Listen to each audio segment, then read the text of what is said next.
The torrential rain pounded mercilessly against the windshield of the sleek black limousine as it wound its way up the steep driveway of the Blackwood estate. Behind the wheel, Jake Martinez gripped the steering wheel tightly, his knuckles white with tension. At just 28 years old, Jake had already faced more hardship than most people experience in a lifetime. Orphaned at a young age and forced to fight for every opportunity, he had finally found a semblance of stability as the personal driver for the wealthy and influential Blackwood family. But tonight, everything was about to change. As Jake pulled up to the grand entrance of the mansion, he couldn't shake the feeling of dread that had been gnawing at him all day. The usually warm lights of the estate seemed cold and unwelcoming, casting eerie shadows across the manicured lawn. Taking a deep breath, he stepped out of the car, umbrella in hand, to assist his employer, the formidable Victoria Blackwood. Victoria emerged from the back seat, her ice blue eyes narrowing as they fell upon Jake. "Martinez," she said, her voice as sharp as a whip crack. "My office. Now." Jake's heart sank. In the 3 years he had worked for the Blackwoods, he had never been summoned to Victoria's private office. As he followed her through the opulent halls of the mansion, his mind raced, trying to think of what he could have done wrong. The office was a testament to Victoria's power and wealth. Dark mahogany bookshelves lined the walls, filled with leather-bound volumes that Jake suspected had never been opened. Victoria took her seat behind an imposing desk, gesturing for Jake to sit across from her. "Mr. Martinez," Victoria began, her voice dripping with disdain. "It has come to my attention that you have been engaging in unsavory activities." Jake's brow furrowed in confusion. "I'm sorry, Mrs. Blackwood, but I don't understand. What activities are you referring to?" Victoria's perfectly manicured hand slid a manila folder across the desk. "Open it," she commanded. With trembling fingers, Jake flipped open the folder. His eyes widened in shock as he saw photographs of himself in compromising positions with various women. But these weren't just any women, they were the wives and girlfriends of some of the most powerful men in the city. This is impossible," Jake stammered. "These photos are fake. I've never—" "Save your pathetic excuses," Victoria cut him off. "We trusted you, Martinez. You were given access to our home, our lives. And this is how you repay us? By sleeping your way through high society?" Jake's mind reeled. He knew with absolute certainty that he had never been unfaithful to his girlfriend, Sarah, let alone engaged in affairs with these women. But the evidence before him seemed irrefutable. "Mrs. Blackwood, please," Jake pleaded. "There must be some mistake. I would never—" "Enough!" Victoria's voice cracked like thunder. "You're fired, effective immediately. I want you off this property within the hour. And don't even think about trying to blackmail any of these women. We have friends in high places, Martinez. One word from us, and you'll never work in the city again." Stunned and disoriented, Jake stumbled out of the office. His mind was a whirlwind of confusion and panic. How could this be happening? Who would want to frame him, and why? As he made his way to the servants' quarters to collect his meager belongings, Jake's path was blocked by Alexander Blackwood, Victoria's son and heir to the family fortune. Alexander's handsome face was twisted into a cruel smirk.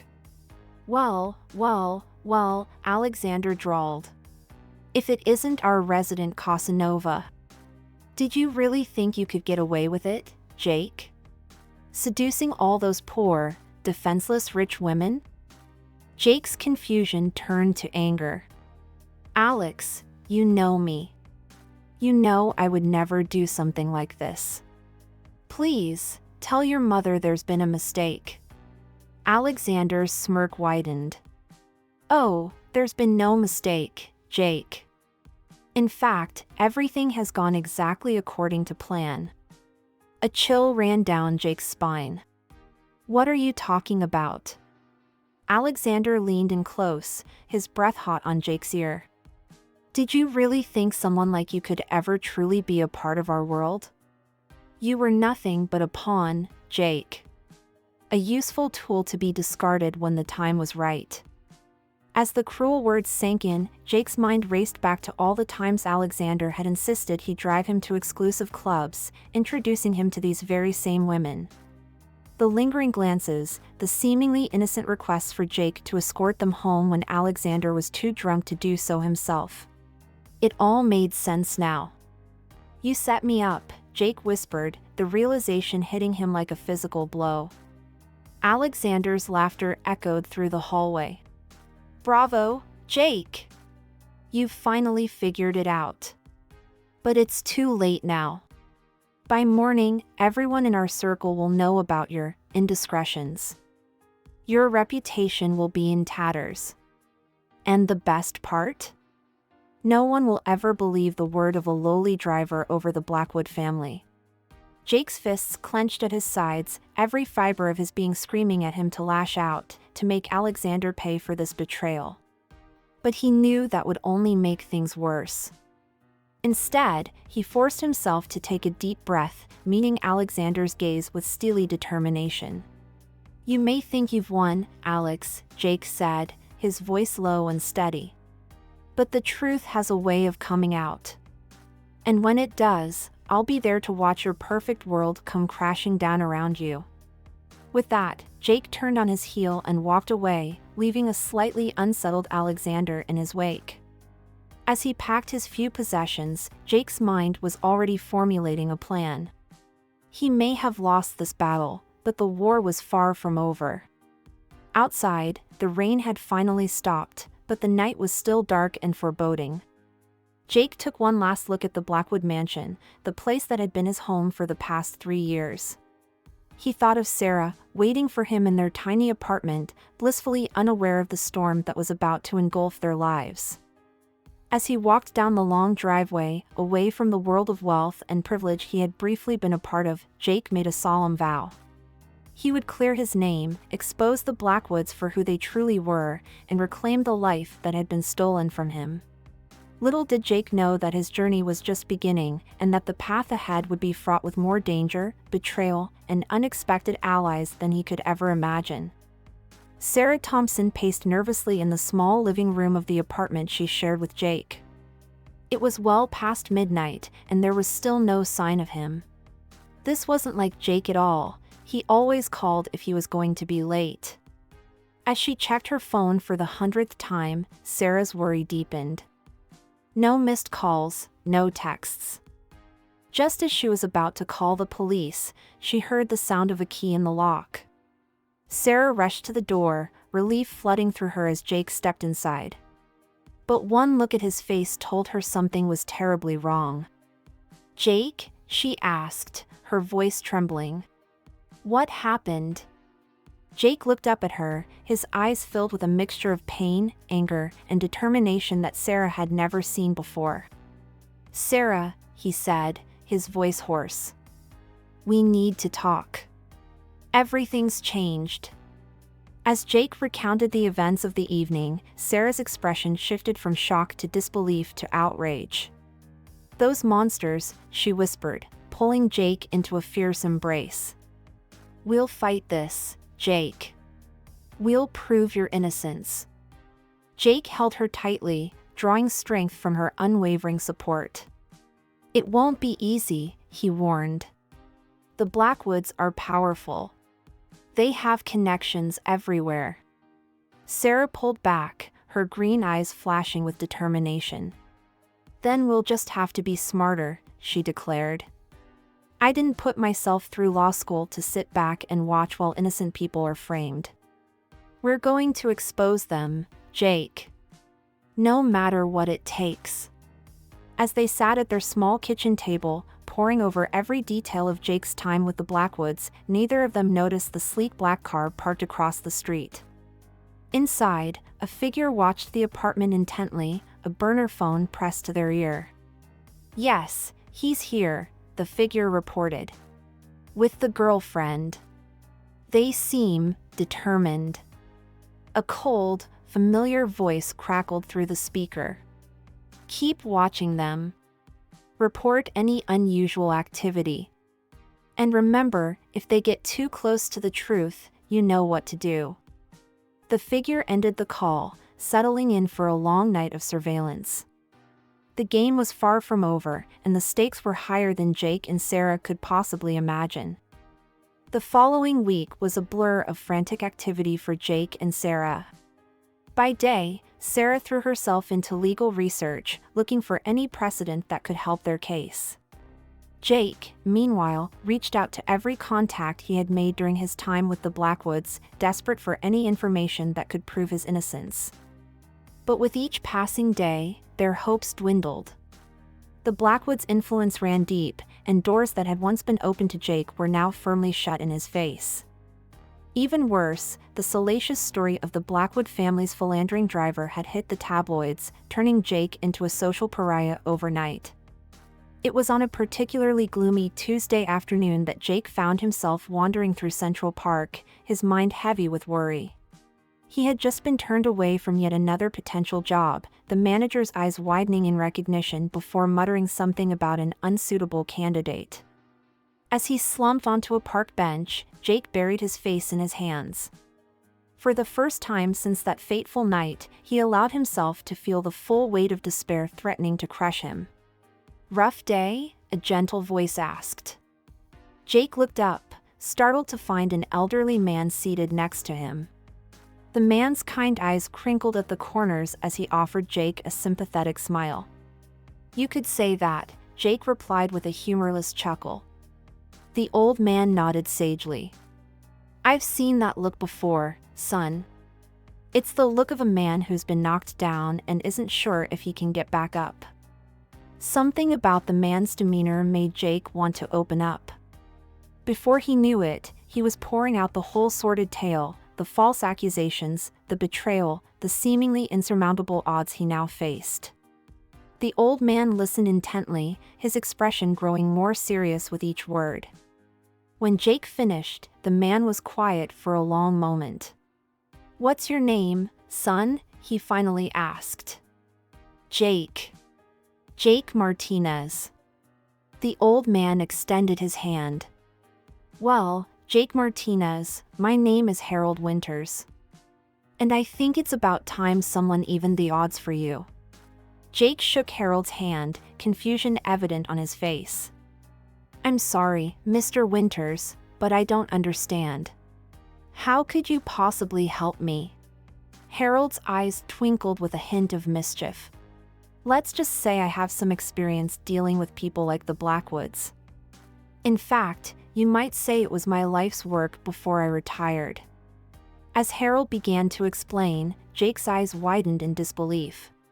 It seemed that fate had finally decided to deal him a winning hand. Back at the apartment, Sarah was hunched over her laptop, her eyes red-rimmed from hours of staring at the screen. She had been combing through financial records, looking for any irregularities in the Blackwood family's business dealings that could give them leverage. Suddenly, a name caught her eye. Buried deep in a subsidiary's tax filings was a familiar name, Harold Winters. Sarah's heart raced as she dug deeper, uncovering a web of connections that made her breath catch in her throat. Just then, she heard Jake's key in the lock. "Sarah!" Jake called out, excitement evident in his voice. "You're not going to believe who I just met." Sarah looked up from her laptop, a mix of hope and apprehension on her face. "Let me guess," she said. "Harold Winters?" Jake stopped short, his mouth agape. "How did you?" Sarah turned her laptop to face him, revealing the fruits of her research. "Jake," she said, her voice barely above a whisper. "I think we just found our smoking gun." As Jake leaned in to look at the screen, neither of them noticed the small, blinking light of the hidden camera capturing their every move. In a darkened room across town, Alexander Blackwood watched the feed with growing concern. "Father," he said, turning to the imposing figure seated behind him. "We have a problem." Richard Blackwood, the family patriarch, leaned forward, his steely eyes fixed on the screen. "So," he mused, his voice like gravel. "Harold Winters has decided to come out of retirement. This complicates things." Alexander shifted nervously. "What do we do?" Richard's lips curled into a cruel smile. "We remind Mr. Winters why he retired in the first place. And as for our young friends..." He trailed off, reaching for his phone. "I think it's time we introduce them to the true cost of challenging the Blackwood family." As Richard dialed a number known only to a select few, the pieces of a deadly game began to move into place. Jake and Sarah, buoyed by their newfound hope, were oblivious to the storm gathering on the horizon, a storm that threatened not just their reputations, but their very lives. The stage was set for a showdown that would shake the foundations of New York's elite society, exposing long-buried secrets and testing the limits of love, loyalty, and redemption. For Jake Martinez, the journey from humble driver to the center of a high-stakes conspiracy was about to take its most dangerous turn yet. Little did he know that his quest for justice would uncover a truth far more shocking than he could have ever imagined, a truth that would not only change his life forever but also rewrite the very history of the city he called home. As the sun began to set over the New York skyline, casting long shadows across the city, Jake and Sarah huddled together in their small apartment, poring over the information Harold Winters had provided them. The old man's knowledge of the Blackwood family's operations was extensive, revealing a complex web of corruption, blackmail, and illegal activities that stretched back decades. "I can't believe it," Sarah murmured, her eyes wide as she scanned through document after document. "The Blackwoods have been involved in everything from insider trading to political manipulation. They've ruined countless lives." Jake nodded grimly, his jaw set with determination. "And now we have the proof to bring them down. But we need to be careful. If they realize what we know..." His words were cut short by a sharp knock at the door. Jake and Sarah exchanged wary glances. They weren't expecting anyone, and after everything that had happened, unexpected visitors were cause for concern. Jake approached the door cautiously, peering through the peephole. His breath caught in his throat as he recognized the face on the other side. "It's Lily," he whispered to Sarah, referring to the Blackwood's maid, one of the few staff members who had always been kind to Jake. Sarah's brow furrowed. "Can we trust her?" Jake hesitated for a moment before nodding. "I think so. She never bought into the Blackwood's elitism. And she might know something that could help us." Taking a deep breath, Jake opened the door. Lily stood in the hallway, her usually cheerful face etched with worry. "Jake," she said, her voice trembling. "I'm sorry to come here like this, but you're in danger. Both of you." Jake ushered her inside, quickly closing and locking the door behind her. "What do you mean, Lily? What's going on?" Lily wrung her hands nervously, her eyes darting around the apartment as if expecting to find hidden listeners. "I overheard Mr. Alexander talking on the phone," she explained in a hushed voice. "They know you're working with Harold Winters. They're planning something, Jake. Something terrible." Sarah stepped forward, her lawyer's instincts kicking in. "Lily, this is very important. Can you remember exactly what you heard?" Lily nodded, taking a deep breath to steady herself. "Mr. Alexander was talking to someone he called the cleaner. He said that the situation with Jake had become complicated and that they needed to tie up loose ends. Then he mentioned something about making it look like an accident." Jake felt a chill run down his spine. He exchanged a grim look with Sarah, whose face had gone pale. "We need to get out of here," Sarah said, her voice barely above a whisper. "If they're planning something, this is the first place they'll look." Jake nodded, his mind racing. "But where can we go? The Blackwoods have eyes everywhere in this city." Lily hesitated for a moment before speaking up. "I might know a place," she said. "My cousin owns a small cabin upstate. It's isolated, off the grid. You'd be safe there, at least for a little while." Jake and Sarah looked at each other, a silent conversation passing between them. Finally, Jake turned back to Lily. "Thank you, Lily. You're risking a lot to help us." Lily managed a small smile. "After everything the Blackwoods have done, it's the least I can do. But you need to hurry. I don't know how much time you have." With a sense of urgency driving their actions, Jake and Sarah quickly packed a few essential items. As they prepared to leave, Jake paused, his hand hovering over the stack of documents Harold had provided. "We can't leave these here," he said. "If the Blackwoods find them, we lose our only leverage." Sarah nodded, quickly gathering the papers and shoving them into her laptop bag. "We'll need to contact Harold, let him know what's happening," she added. As they made their way out of the apartment, Lily stopped them. "Wait," she said, reaching into her pocket. She pulled out a small, nondescript flip phone. "Use this to contact Harold. It's a burner phone, untraceable. I bought it on my way here, just in case." Jake took the phone, touched by Lily's foresight and kindness. "Lily, I don't know how to thank you." "Just be careful," Lily replied. "And promise me you'll bring them down. The Blackwoods have hurt too many people for too long." With a final nod of gratitude, Jake and Sarah slipped out of the apartment building, keeping to the shadows as they made their way to Sarah's old Honda Civic. As they drove away, neither of them noticed the sleek black SUV that pulled out into traffic behind them, following at a discreet distance. The drive upstate was tense, filled with long stretches of silence punctuated by hushed discussions about their next move. As the city gave way to rolling hills and dense forests, Jake couldn't shake the feeling that they were being watched.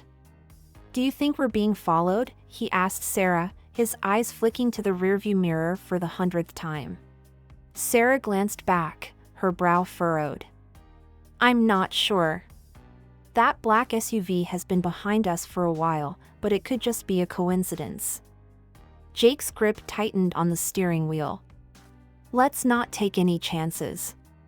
I'm going to try to lose them, just in case." He took a sudden turn off the main highway, onto a narrow country road. The SUV followed. Jake's suspicions confirmed, he pressed down on the accelerator, the old Honda's engine protesting as it picked up speed. "Hold on," Jake warned as he swerved onto an even smaller dirt road, barely visible among the trees. Sarah gripped the dashboard, her heart pounding as Jake navigated the treacherous path. The SUV was still behind them, but it was struggling with the rough terrain. Suddenly, Jake spotted a gap in the dense foliage. "Hang on tight," he said, before jerking the wheel sharply to the right. The car plunged into the underbrush, branches scraping against the windows as they bounced along a barely there trail. For several tense minutes, they pushed through the forest, the sounds of pursuit growing fainter behind them. Finally, Jake brought the car to a stop in a small clearing, hidden from the road. They sat in silence, straining to hear any sign of their pursuers. After what felt like an eternity, Sarah let out a shaky breath. "I think we lost them," she whispered. Jake nodded, his heart still racing. "For now. But we need to ditch this car as soon as possible. They'll be looking for it." As the adrenaline began to wear off, the reality of their situation sank in. They were fugitives, running from one of the most powerful families in New York, with only a vague idea of where they were going and no real plan beyond survival. Sarah reached out, taking Jake's hand in hers. "We're going to get through this," she said, her voice filled with a determination that surprised even her. "We have the truth on our side." Jake squeezed her hand, drawing strength from her resolve. "You're right. And we're not alone." We need to contact Harold, let him know what's happened. Pulling out the burner phone Lily had given them, Jake dialed the number Harold had provided. After several rings, the old man's gruff voice came through the speaker. "Harold, it's Jake," he said quickly. "We're in trouble. The Blackwoods know we're working together. They sent someone after us." There was a moment of silence on the other end of the line before Harold spoke. "I was afraid this might happen. Where are you now?" Jake gave him a rough idea of their location, explaining their plan to head to Lily's cousin's cabin. "Good thinking," Harold approved. "But you can't stay there long. The Blackwoods have resources everywhere. I have a safe house that's truly off the grid. I'll text you the coordinates. Meet me there in 2 days." As Jake ended the call, he felt a mix of relief and apprehension. They had a destination now, but the journey ahead was fraught with danger. "What did he say?" Sarah asked. Jake filled her in on Harold's instructions. "We need to find a way to get to those coordinates without being tracked," he concluded. Sarah nodded, her mind already working on the problem. "We could try hitchhiking," she suggested. "It's risky, but it might be safer than trying to rent a car or take public transportation where we could be easily traced." Jake considered the idea. It was dangerous, but their options were limited. "All right," he agreed. "But we'll need to be careful about who we trust." As they prepared to abandon their car and set out on foot, Jake couldn't help but marvel at the turn his life had taken. Just a week ago, his biggest concern had been navigating rush-hour traffic. Now, he was on the run, fighting for his life and his reputation against one of the most influential families in the country. Little did Jake know that his journey was about to take an even more unexpected turn, one that would challenge everything he thought he knew about himself, his past, and the very foundations of the life he had built. As the sun began to set, casting long shadows across the unfamiliar landscape, Jake and Sarah found themselves walking along a quiet country road. They had abandoned their car deep in the woods, hoping it would take their pursuers some time to find it. They had been fortunate so far, managing to catch a ride with a kindly older couple in a rusty pickup truck. The couple had dropped them off at a small-town diner, where Jake and Sarah now sat, nursing cups of coffee and trying to plan their next move. "We should try to rest here for a few hours," Sarah suggested, her voice low. "We've been on the move all day, and we need to be alert." Jake nodded, his eyes constantly scanning their surroundings for any sign of threat. "You're right. But we can't stay too long. We still have a long way to go to reach Harold's safe house." As they sat in the worn vinyl booth, both lost in thought, neither of them noticed the man who entered the diner. He was unremarkable in appearance, average height, nondescript clothing, but his eyes held a sharp, predatory gleam as they locked onto Jake and Sarah. The man made his way to the counter, ordering a coffee while keeping the couple in his peripheral vision. He pulled out a phone, sending a quick text, "Targets located. Awaiting instructions." Back in New York, in the opulent study of the Blackwood mansion, Alexander's phone buzzed with the incoming message. A cruel smile spread across his face as he read it. Well, he murmured. "It seems our little birds haven't flown quite as far as they thought." He turned to his father, Richard Blackwood, who was seated behind an imposing mahogany desk. "They've been spotted, father." "What are your orders?" Richard's steel-gray eyes narrowed as he considered the situation. "We can't afford any loose ends, Alexander. Especially not with Harold Winters involved." He paused, his expression hardening. "Tell our man to proceed with extreme prejudice. Make it look like an unfortunate accident, a robbery gone wrong, perhaps." Alexander nodded, a mix of excitement and apprehension coursing through him. This was it, the moment when they would finally eliminate the threat to their family's power and reputation. He quickly typed out the response, his fingers flying over the keys. Proceed. No witnesses. Back at the diner, the nondescript man received the message. A cold smile tugged at the corners of his mouth as he casually got up from his seat at the counter, making his way towards Jake and Sarah's booth. Jake, his senses honed by days on the run, felt a prickle of unease. He glanced up just as the man approached their table, his hand reaching into his jacket. Time seemed to slow down. Jake's eyes widened as he caught a glimpse of metal, a gun, partially concealed by the man's coat. In that split second, Jake made a decision that would change the course of their lives forever. Sarah, down, he yelled, lunging across the table and tackling her to the ground just as a shot rang out, shattering the window behind where they had been sitting. Chaos erupted in the diner. Patrons screamed and dove for cover as Jake and Sarah scrambled towards the kitchen, the assassin hot on their heels. They burst through the swinging doors, startling the cook and dishwasher who stood frozen in shock. Back door? Jake shouted desperately. The cook pointed wordlessly to a metal door at the far end of the kitchen. Jake and Sarah ran for it, the sound of pursuit close behind them. They emerged into a dark alley, the cool night air a sharp contrast to the stuffy heat of the kitchen. This way, Sarah called, spotting a chain-link fence at the end of the alley. They sprinted towards it, adrenaline pumping through their veins. Just as they reached the fence, another shot rang out, the bullet whistling past Jake's ear and embedding itself in a wooden post. Without hesitation, Jake boosted Sarah up and over the fence before scrambling up himself, ignoring the bite of the metal links digging into his palms. They hit the ground running on the other side, not daring to look back.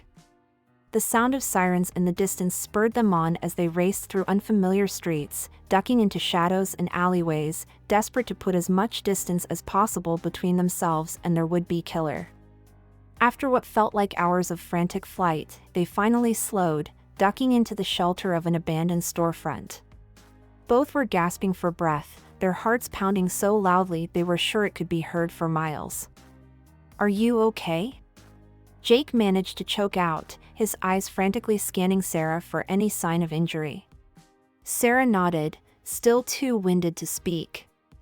As the immediate danger passed, the reality of what had just happened began to sink in. They had nearly died. The Blackwoods had escalated from threats to actual attempts on their lives. "We need to call Harold," Sarah said once she had caught her breath. "This changes everything." Jake nodded grimly, pulling out the burner phone with shaking hands. As he dialed Harold's number, he couldn't shake the feeling that they were now in far deeper than they had ever imagined. The game had changed, and the stakes were now life and death. Harold answered on the first ring, his voice tense. "Jake? What's happened?" In hushed tones, Jake quickly recounted their narrow escape at the diner. Harold listened in grim silence, the gravity of the situation weighing heavily on him. "This is worse than I feared," Harold said when Jake had finished. "The Blackwoods are getting desperate. They must know we have something big on them." "What do we do now?" Sarah asked, her voice barely above a whisper. There was a long pause before Harold responded. "There's something I haven't told you," he said finally. "Something that could change everything. But it's not safe to discuss over the phone. You need to get to the safe house as soon as possible." "But how?" Jake asked, frustration creeping into his voice. "They found us once already. How can we be sure they won't track us again?" "Leave that to me," Harold replied, a hint of his old confidence returning to his voice. "I have some contacts from my days in the intelligence community. I'll arrange for a secure pickup. Stay where you are and keep that phone on. You'll receive instructions within the hour." As Jake ended the call, he turned to Sarah, seeing his own mix of fear and determination reflected in her eyes. "Whatever happens," he said softly, taking her hand in his, "we're in this together." Sarah squeezed his hand, managing a small smile despite the gravity of their situation. Together, she agreed. As they huddled in the shadows of the abandoned storefront, waiting for Harold's promised instructions, neither Jake nor Sarah could shake the feeling that they were on the precipice of something much bigger than they had ever imagined. The truth they sought was within their grasp, but the path to it was fraught with more danger than they had ever faced. Little did they know that the revelations awaiting them at Harold's safe house would shake the very foundations of their world, unveiling secrets that had been buried for decades and setting in motion a chain of events that would change not just their lives, but the fate of an entire city. The hour that followed their frantic escape from the diner was one of the longest of Jake and Sarah's lives. Every passing car, every distant siren set their nerves on edge. They remained huddled in the abandoned storefront, hardly daring to breathe, let alone move. Finally, the burner phone buzzed with an incoming text. Jake fumbled with it, his hands still shaking slightly from the residual adrenaline. The message was brief and cryptic: blue van, northeast corner. Rosebud is the passphrase. Jake and Sarah exchanged a look of uncertainty. It seemed almost too simple, too exposed. But they had no choice but to trust in Harold's plan. Cautiously, they made their way to the specified corner. Sure enough, a nondescript blue van was idling there, its windows tinted dark enough to obscure any occupants. Jake approached the driver's side window, his heart pounding. The window rolled down just a crack. "Yes?" a gruff voice asked. Jake swallowed hard. "Rosebud," he said, feeling slightly ridiculous. There was a pause, then the sound of locks disengaging. "Get in," the voice commanded. Quickly. Jake and Sarah clambered into the back of the van, which was empty save for a few crates and a musty smell. As soon as they were inside, the van pulled away from the curb, merging smoothly into the sparse late-night traffic. "Who are you?" Sarah asked, trying to get a glimpse of their driver through the partition that separated the front and back of the van. "The less you know, the better," the driver replied curtly. "Just call me Smith. I'm here to get you to Harold's safe house. That's all you need to know." The drive that followed was tense and mostly silent. Jake and Sarah huddled together in the back of the van, drawing comfort from each other's presence as they were whisked away to an unknown destination. The windows were too darkly tinted to see out of, leaving them with no sense of where they were going or how long they had been traveling. After what felt like hours, the van finally came to a stop. "We're here," Smith announced. "Wait until I give the all-clear before you exit." A few minutes later, the back doors of the van swung open, revealing a sight that took Jake and Sarah's breath away. They had arrived at what appeared to be an old, abandoned lighthouse perched on a rocky cliff overlooking the turbulent Atlantic Ocean. The structure stood tall and imposing against the night sky, its weathered exterior hinting at decades of withstanding nature's fury. "Come on," Smith urged, his eyes constantly scanning their surroundings. "We need to get inside quickly." Jake and Sarah scrambled out of the van, their legs stiff from the long journey. The salty sea air whipped around them as Smith led them to a hidden entrance at the base of the lighthouse. He punched a complex code into a keypad disguised as a loose brick, and a section of the wall slid open with a soft hiss. "In you go," Smith said, ushering them inside. "Harold's waiting for you at the top." As the hidden door closed behind them, Jake and Sarah found themselves in a narrow, dimly lit spiral staircase. The contrast between the lighthouse's decrepit exterior and the high-tech security system they just witnessed was not lost on them. "I guess appearances can be deceiving," Sarah murmured as they began their ascent. Jake nodded, his mind racing with questions. What was this place? How long had Harold been preparing for this? And most importantly, what was the crucial information he couldn't share over the phone? As they climbed, the staircase gradually widened, and the rough stone walls gave way to polished metal panels. By the time they reached the top, they felt as though they had entered an entirely different building. The door at the top of the stairs slid open automatically, revealing a large circular room that must have once housed the lighthouse's beacon. Now, however, it was filled with state-of-the-art computer equipment, monitors displaying various data streams, and at the center of it all, Harold Winters. The old man turned to greet them, his face a mixture of relief and grim determination. "Jake, Sarah," he said, stepping forward to shake their hands. "I'm glad you made it safely. We have much to discuss." Jake couldn't contain his curiosity any longer. "Harold, what is this place? How do you have access to all of this?" Harold sighed, suddenly looking every bit his age. "This, my young friends, is the culmination of decades of work. A safeguard I hoped I'd never have to use." He gestured for them to sit at a small conference table off to the side of the room. "But before I explain further, I need to know exactly what happened after you left New York. Every detail could be crucial." For the next hour, Jake and Sarah recounted their harrowing journey, from the initial warning from Lily to their narrow escape at the diner. Harold listened intently, his brow furrowing deeper with each new piece of information. When they finished, Harold leaned back in his chair, his eyes distant. "The Blackwoods are more desperate than I thought," he mused.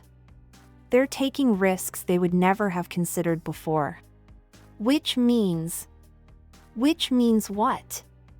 Sarah pressed, leaning forward. Harold's gaze sharpened as he focused on them once more. "It means we have them on the ropes. The information you've gathered, combined with what I already know, could bring down not just the Blackwoods, but an entire network of corruption that's been poisoning the city for generations." Jake and Sarah exchanged a look of shock. They knew they were onto something big, but this was beyond anything they had imagined. "But Harold," Jake began, voicing the question that had been nagging at him since they arrived, "how are you involved in all of this? Who are you really?" Harold stood, walking to one of the large windows overlooking the churning sea below.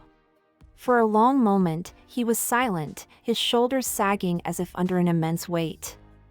"I suppose it's time you knew the whole truth," he said finally, turning back to face them.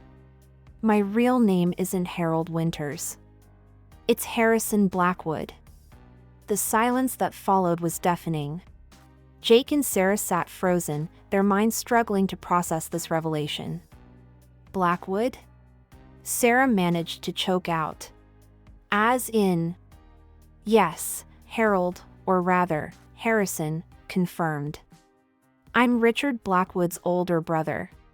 The rightful heir to the Blackwood Empire." Jake's head was spinning. "But how? Why?" Harrison returned to the table, his eyes filled with a mixture of sadness and resolve. "It's a long story, one that begins over 50 years ago. I was groomed from birth to take over the family business. But as I grew older, I began to see the corruption, the illegal dealings, the lives ruined in the pursuit of power and wealth." He paused, taking a deep breath before continuing. "I couldn't stand by and watch it happen. So I gathered evidence, intending to expose everything. But Richard found out. There was a confrontation, a struggle." Harrison's voice trailed off, his hand unconsciously moving to his side, as if feeling a long-healed wound. "They told everyone I had died in a boating accident," he went on. "In reality, I was forced to flee, to assume a new identity. I've spent the past 5 decades building a network of allies, gathering information, waiting for the right moment to bring it all crashing down." Jake and Sarah sat in stunned silence, trying to absorb the magnitude of what they were hearing. It was Sarah who finally found her voice. "But why now? Why risk everything after all this time?" Harrison's gaze settled on Jake, a sad smile tugging at the corners of his mouth. "Because of you, Jake. Or rather, because of who you are." Jake's brow furrowed in confusion. "What do you mean, who I am?" "I'm just a driver, or at least I was." Harrison shook his head slowly. No, Jake. You're much more than that. You're my son. The words hit Jake like a physical blow. He reeled back in his chair, his mind a whirlwind of disbelief and shock. That's impossible, he stammered. My parents died when I was a baby. I grew up in foster care. A necessary deception, Harrison said softly. To protect you from Richard and the rest of the family. Your mother, she was the love of my life. When I had to disappear, she was already pregnant with you. We agreed it was safer for you to grow up away from the Blackwood name and all its dangerous connections. Tears welled up in Jake's eyes as the weight of this revelation settled over him. A lifetime of questions about his origins, of feeling adrift and alone in the world, suddenly came into sharp focus. Sarah reached out, taking Jake's hand in hers. Jake, she said gently, this explains so much. Why the Blackwoods were so quick to turn on you, why they've gone to such lengths to silence us. You're a threat to their entire legacy. Jake nodded slowly, his mind still reeling. But why didn't you ever tell me? He asked Harrison, a hint of anger creeping into his voice. Why let me grow up thinking I was alone in the world? Harrison's eyes filled with pain. Believe me, Jake, there wasn't a day that went by that I didn't think about you, that I didn't want to reach out. But the risk was too great. As long as you were just Jake Martinez, orphaned foster kid turned driver, you were safe. The moment you became Jake Blackwood, you would have had a target on your back. Jake stood abruptly, needing to move, to process. He paced the room, running his hands through his hair. So what now? He asked finally, turning back to Harrison. Where do we go from here? Harrison's expression hardened, a fierce determination replacing the sadness in his eyes. Now, we finish this. We have all the pieces we need to bring down the entire corrupt network. Not just the Blackwoods, but every politician, judge, and business leader they've bought and paid for over the years. He moved to one of the computer terminals, typing rapidly. Screens around the room came to life, displaying a complex web of connections, financial transactions, and incriminating documents. This, Harrison said, gesturing to the screens, is the result of 50 years of work. Every illegal deal, every bribe, every cover-up, it's all here. And with the additional evidence you've gathered, we can finally expose it all. Sarah leaned in, her legal mind already racing with the implications. This is incredible, she breathed. With this kind of evidence, we could bring cases against dozens of high-profile figures. It would reshape the entire power structure of the city. Jake nodded slowly, feeling the weight of responsibility settling on his shoulders. This was no longer just about clearing his name. It was about righting decades of wrongs, about living up to a legacy he never knew he had. All right, he said, his voice steady with newfound resolve. Where do we start? Harrison smiled, a glimmer of pride in his eyes. We start by reaching out to my contacts in the media and law enforcement. We'll need to coordinate the release of this information carefully. If we do this right, we can ensure that no one escapes justice. As they began to plan their next moves, Jake couldn't help but feel a mix of emotions washing over him. Anger at the years of deception, grief for the family he never knew, determination to see justice done, and underneath it all, a growing sense of purpose. For the first time in his life, Jake felt like he truly belonged somewhere, like he was part of something bigger than himself. As he looked at Sarah, her face set with the same determination he felt, and at Harrison, his father, Jake knew that whatever challenges lay ahead, he was ready to face them. Little did they know that even as they plotted their next moves, forces were already aligning against them. In the Blackwood mansion, Richard paced his study, his face twisted with rage as he received news of Jake and Sarah's escape. Find them, he roared into his phone. I don't care what it takes. Use every resource we have.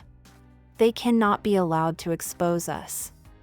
Alexander watched his father with a mixture of fear and fascination. He had never seen the usually composed Richard so unhinged. "Father," he ventured cautiously, "perhaps we should consider cutting our losses." "If we—" Richard whirled on his son, his eyes blazing. "Cut our losses? You fool! Do you have any idea what's at stake here? This isn't just about our family. If we fall, we take half the city's elite with us. No, we end this now, whatever the cost."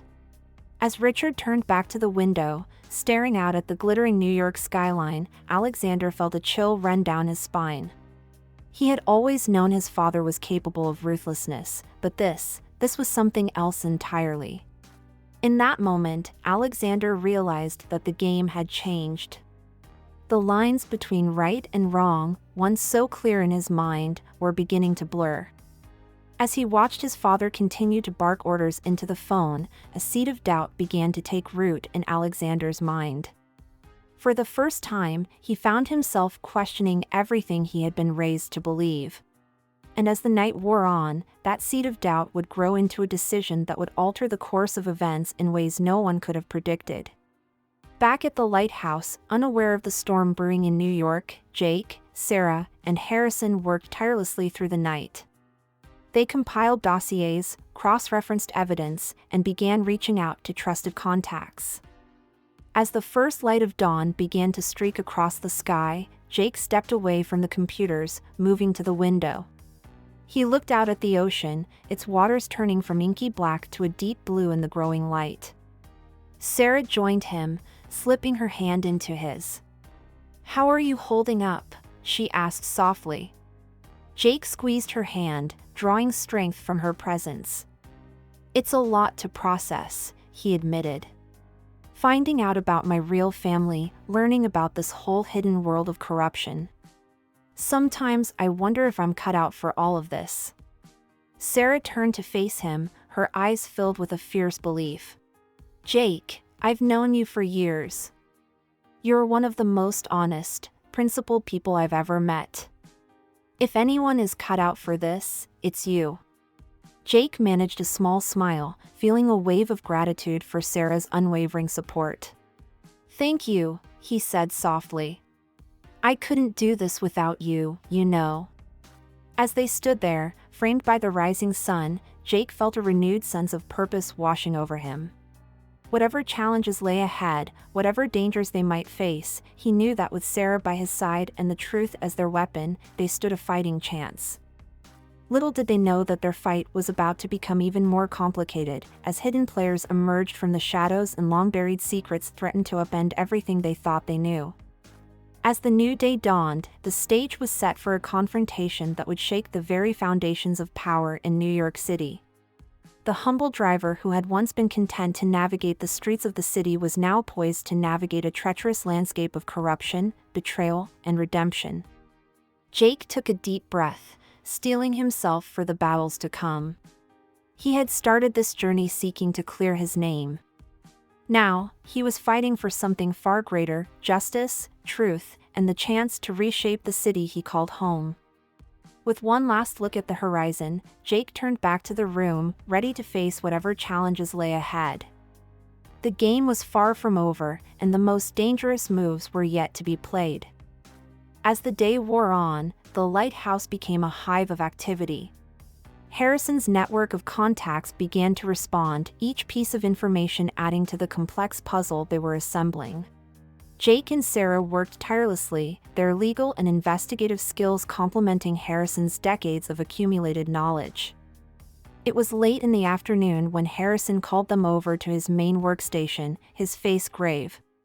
"I've just received some troubling information," he said, his voice low. "It seems Richard has put out a call to some, let's say, less than savory characters. He's offering a substantial reward for a capture, dead or alive." Sarah's eyes widened. "He's hiring hitmen? Isn't that incredibly risky, even for him?"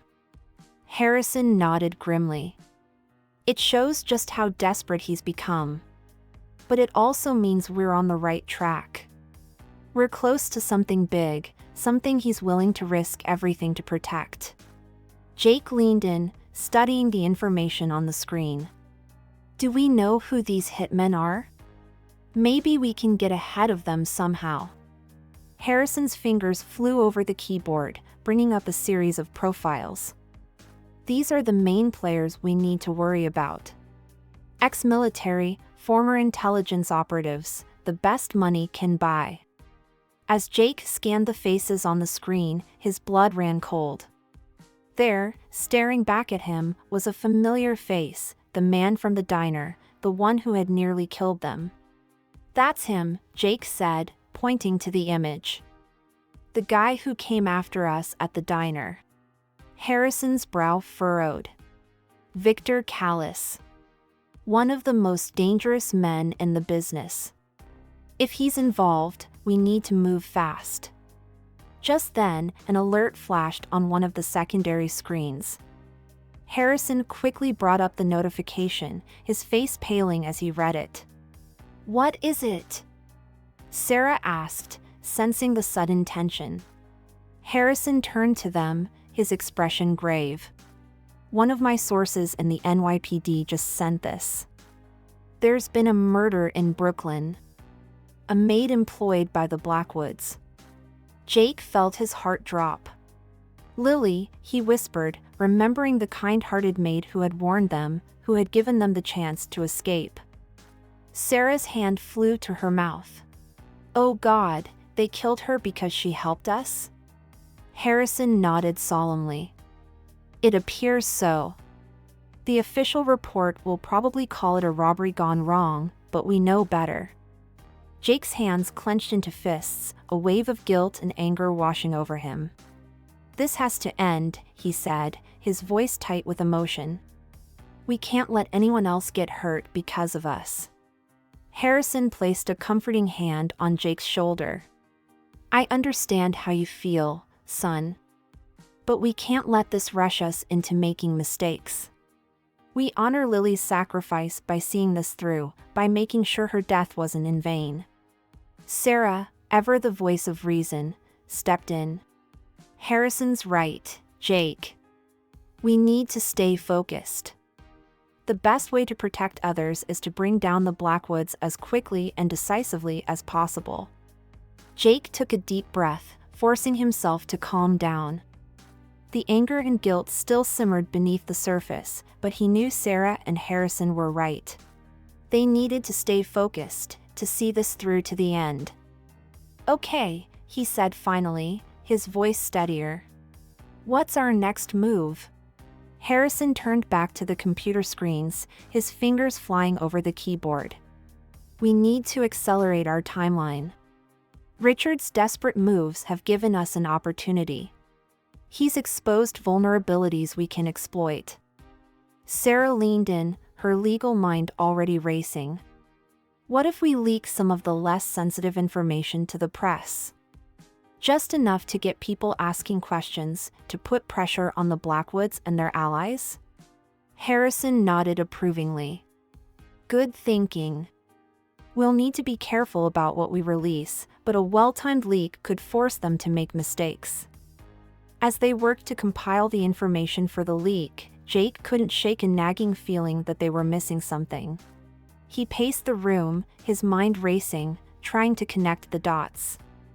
Suddenly, he stopped short. Wait a minute, he said, turning to Harrison.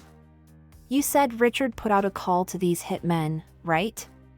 But how did he know to do that? How did he know we were still alive and on the move? Harrison's brow furrowed. That's a very good question. We've been careful. The only people who knew our location were your contacts, Sarah finished, her eyes widening with realization. A heavy silence fell over the room as the implications sank in. Someone in Harrison's network, someone he had trusted, had betrayed them. Harrison's face hardened, years of cautious paranoia resurfacing. We need to assume our location is compromised. We have to move, and quickly. As if on cue, an alarm blared through the lighthouse. Harrison rushed to a security panel, his face paling as he read the display. "Perimeter breach," he announced grimly. "Multiple hostiles approaching from the east." Jake's heart raced as adrenaline flooded his system. "How long do we have?" Harrison was already moving, activating a series of switches that caused panels in the walls to slide open, revealing an arsenal of weapons. "Minutes, at most. Grab what you can and head for the escape tunnel. I'll hold them off and destroy the evidence." "What?" "No," Jake protested, moving to grab a weapon. "We're not leaving you behind." Harrison turned to Jake, his eyes filled with a mixture of pride and determination. "Son, I've been preparing for this moment for decades. This place is rigged with enough explosives to turn it into dust. I can trigger it remotely once you're clear."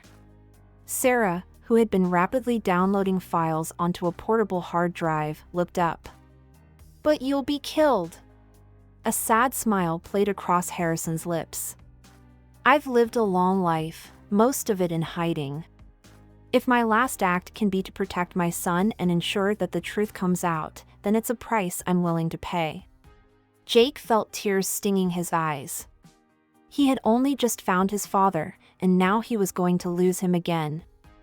"There has to be another way," he insisted.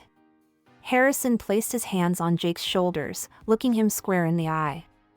"Jake, listen to me. You're the future now. You and Sarah, you have the power to finish what I started, to bring justice to the city. But you can't do that if you're dead." The sound of gunfire outside punctuated his words. Time was running out. With a heavy heart, Jake nodded. He pulled Harrison into a fierce embrace. "I'm proud to be your son," he whispered. Harrison hugged him back just as tightly. "And I'm proud of the man you've become," he replied, his voice thick with emotion. Sarah approached, the hard drive clutched in her hand. "It's done. I've got everything we need." Harrison nodded, stepping back. "Good. Now go, both of you. The tunnel entrance is behind the bookcase in the corner. It'll lead you to a cove where there's a boat waiting. Head for the coordinates I gave you earlier. My contact there will help you disappear." As Jake and Sarah moved towards the hidden entrance, Harrison called out one last time. "Jake! Remember, the truth is your most powerful weapon. Use it wisely." With one last look at his father, Jake helped Sarah into the tunnel. As the bookcase slid shut behind them, they heard the sound of the lighthouse door being breached. They raced through the narrow, dimly lit passage, the sounds of combat growing fainter behind them. After what felt like an eternity, they emerged into the cool night air, a small motorboat bobbing in the water before them. Just as they pushed off from shore, a massive explosion rocked the night. They turned to see the lighthouse engulfed in flames, collapsing in on itself in a shower of sparks and debris. Jake felt a piece of his heart die with the falling structure, knowing his father was inside. But mixed with the grief was a steely determination. Harrison had sacrificed everything to give them this chance. They couldn't let it be in vain. As Sarah steered the boat towards the open sea, Jake allowed himself one moment of vulnerability, a single tear tracing its way down his cheek. Then, squaring his shoulders, he turned his gaze to the horizon. The real fight was just beginning. The following weeks were a whirlwind of activity. Jake and Sarah, now operating under assumed identities provided by Harrison's contact, worked tirelessly to piece together the evidence they had escaped with. They reached out to trusted journalists, leaked strategic pieces of information, and watched as the carefully constructed facade of the Blackwood empire began to crumble. Richard Blackwood, once the picture of composure, appeared increasingly haggard in his public appearances. Rumors of federal investigations swirled, and longtime allies began to distance themselves from the family. It was on a crisp autumn morning, as Jake and Sarah sat in a nondescript cafe reviewing the latest news reports, that they received an unexpected message. It was from Alexander Blackwood, requesting a meeting. "It's got to be a trap," Sarah said, her voice low and urgent. "We can't trust him." Jake nodded, but something in his gut told him there was more to this.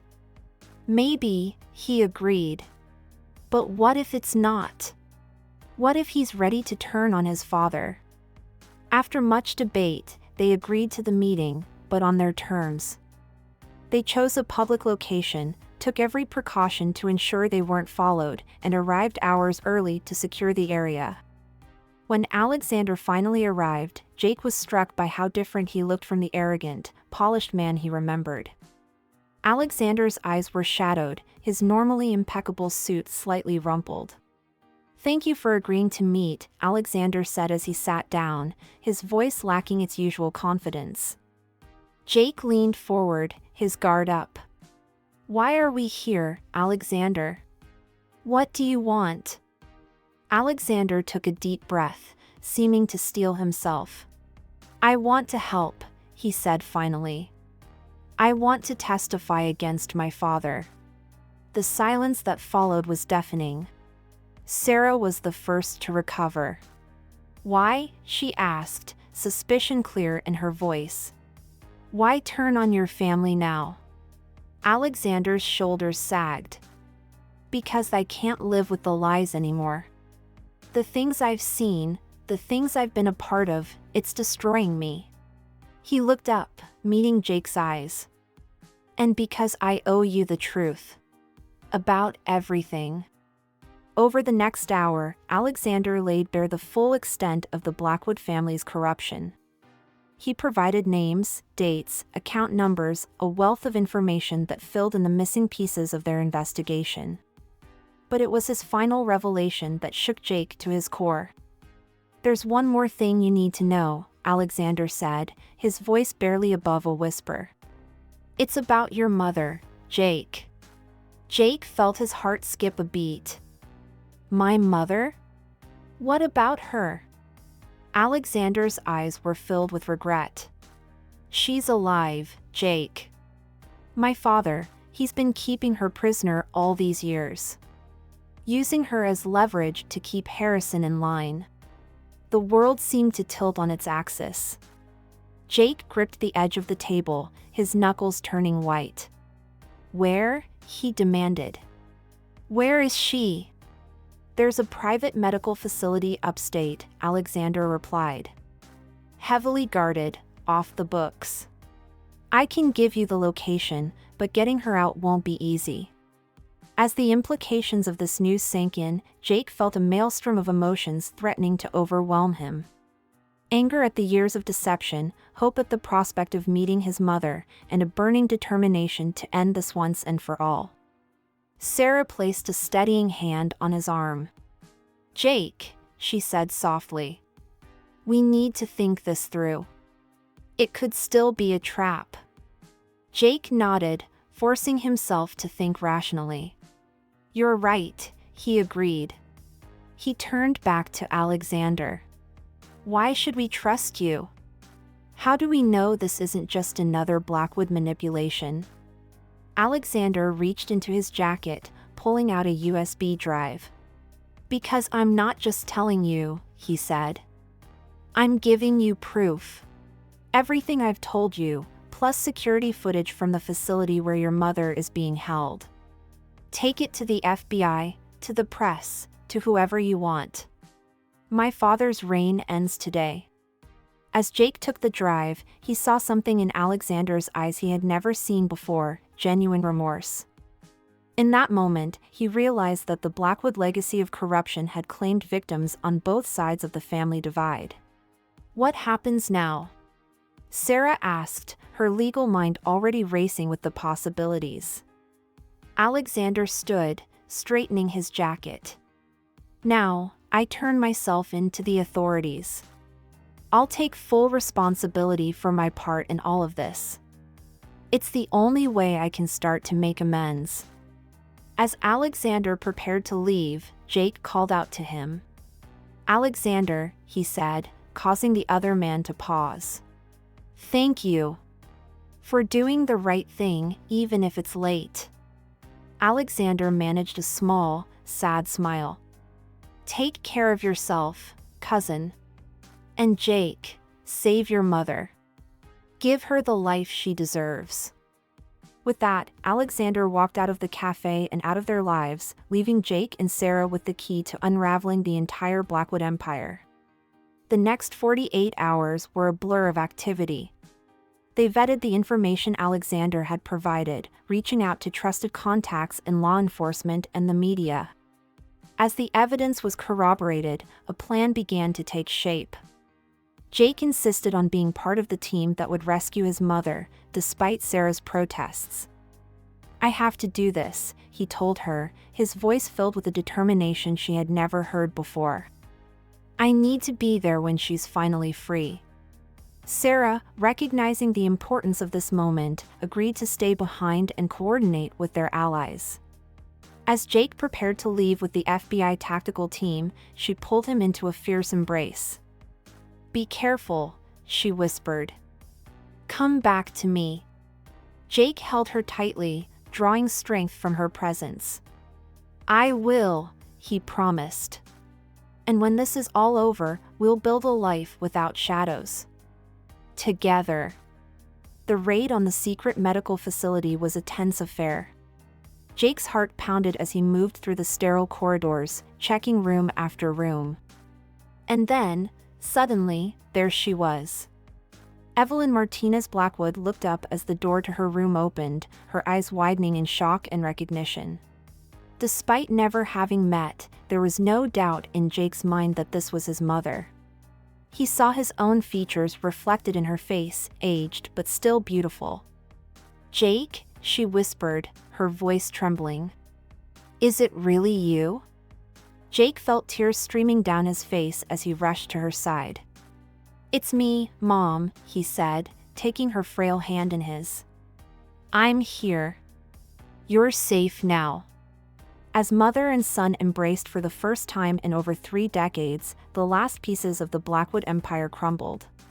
Across the city, arrests were being made, documents seized, and the truth finally brought to light.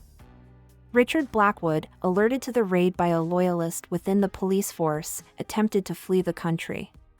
But his private jet was intercepted on the runway, and the once mighty patriarch was led away in handcuffs, his empire in ruins around him.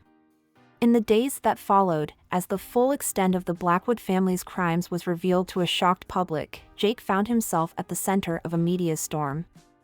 But he had eyes only for his mother, spending every possible moment by her side as she recovered in a secure hospital wing. Evelyn's story, when she was finally strong enough to tell it, was one of incredible resilience. She spoke of years of isolation, of being kept alive solely to ensure Harrison's compliance. But through it all, she had never lost hope that one day she would be reunited with her son. As Jake listened to his mother's tale, he felt a renewed sense of purpose.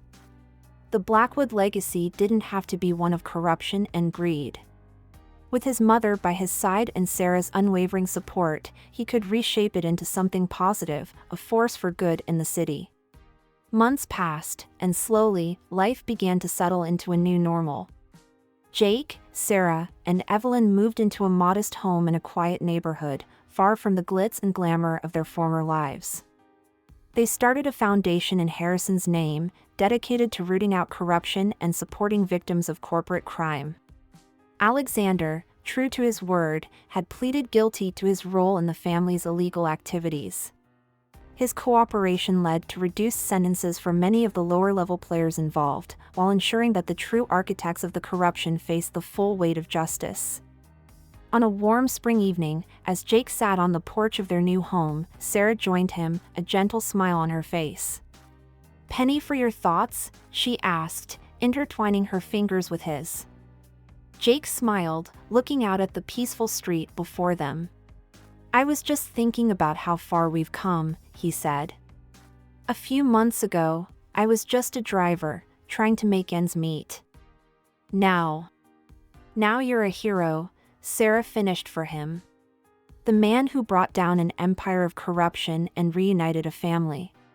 Jake shook his head modestly. We did it together, he corrected her. I couldn't have done any of this without you. Sarah leaned her head on his shoulder, a contented sigh escaping her lips. So, what's next for Jake Blackwood, crusader for justice? Jake chuckled, wrapping an arm around her. Honestly? I'm thinking of going back to driving. Not for the rich and powerful this time, but for people who really need it. Maybe start a non-profit transportation service for low-income families and the elderly. Sarah lifted her head, her eyes shining with pride and love. That sounds perfect, she said. And I'll be right there beside you, every step of the way. As the sun set on another day in their new life, Jake felt a sense of peace wash over him.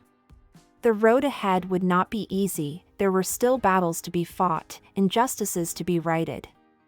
But with his family restored, the truth brought to light, and love by his side, he was ready to face whatever challenges lay ahead. From humble driver to reluctant hero, Jake Blackwood had come full circle. And in doing so, he had not only reclaimed his own legacy but had set a new course for generations to come. As the first stars began to twinkle in the twilight sky, Jake made a silent promise to his father's memory. He would live up to the Blackwood name, not through wealth or power, but through compassion, integrity, and an unwavering commitment to justice. The story of Jake Martinez, the driver falsely accused, had come to an end. But the legacy of Jake Blackwood, the man who chose to rewrite his family's story, was just beginning. In the quiet of the evening, surrounded by the love of his family and the promise of a better tomorrow, Jake finally felt at home. The chaos of the past had given way to a future full of hope and possibility. And as he sat there, hand in hand with Sarah, he knew that whatever challenges lay ahead, they would face them together. The end. As the stars continued to emerge in the deepening night sky, Jake and Sarah sat in comfortable silence, reflecting on the incredible journey that had brought them to this moment. The quiet of their new neighborhood was a stark contrast to the tumultuous events of the past months, a peace they had fought hard to achieve. Inside the house, they could hear the soft sounds of Evelyn moving about, her presence a constant reminder of the second chance they had all been given. Jake's heart swelled with gratitude for the opportunity to know his mother, to build the relationship that had been denied to them for so long. As if summoned by their thoughts, Evelyn appeared at the door, a warm smile on her face. "Room for one more?" she asked, her voice still carrying a hint of the strength that had sustained her 3 years of captivity. Jake and Sarah shifted on the porch swing, making space for Evelyn between them. As she settled in, Jake couldn't help but marvel at how right this felt, his mother on one side, the woman he loved on the other, and a future full of promise stretching out before them. "I was thinking," Evelyn said after a moment of comfortable silence, "about starting a support group. For people who've been affected by corporate crime and corruption. So many lives have been touched by what the Blackwoods did. I want to help them heal, just as I'm healing." Jake felt a surge of pride at his mother's words. Despite everything she had been through, her first thought was still of helping others. "That's a wonderful idea, Mom," he said, giving her hand a gentle squeeze. "We could run it through the foundation. I'm sure there are a lot of people out there who could use that kind of support." Sarah nodded enthusiastically. "I could help with the legal aspects," she offered. "Provide advice on victims' rights, compensation claims, that sort of thing." As they discussed the possibilities, bouncing ideas off each other with growing excitement, Jake felt a sense of purpose solidifying within him. This was what the Blackwood name should stand for, not power and corruption, but healing and justice. The conversation flowed easily into the night, punctuated by laughter and moments of quiet reflection. As the moon rose high in the sky, casting a soft glow over their little porch, Jake realized that this moment of simple togetherness was everything he had ever wanted without knowing it.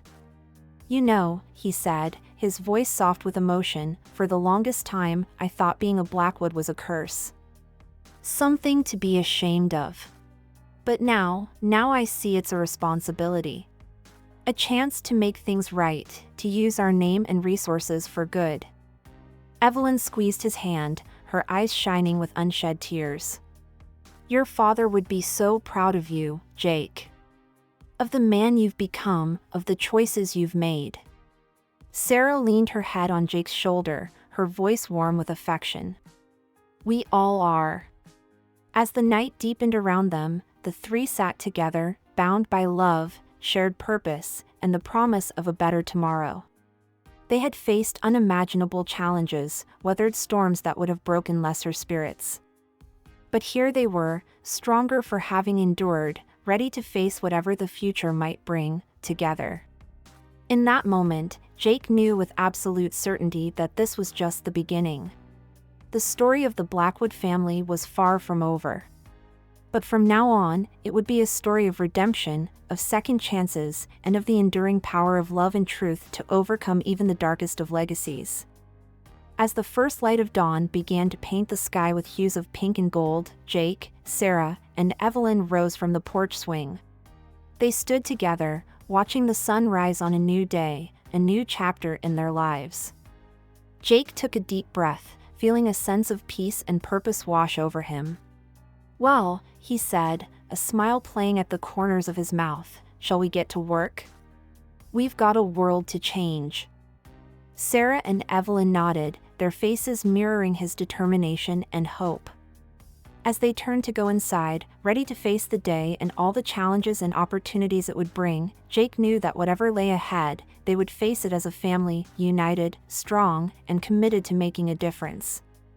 And so, as the new day dawned, the legacy of Jake Blackwood, once a humble driver, now a beacon of hope and justice, truly began.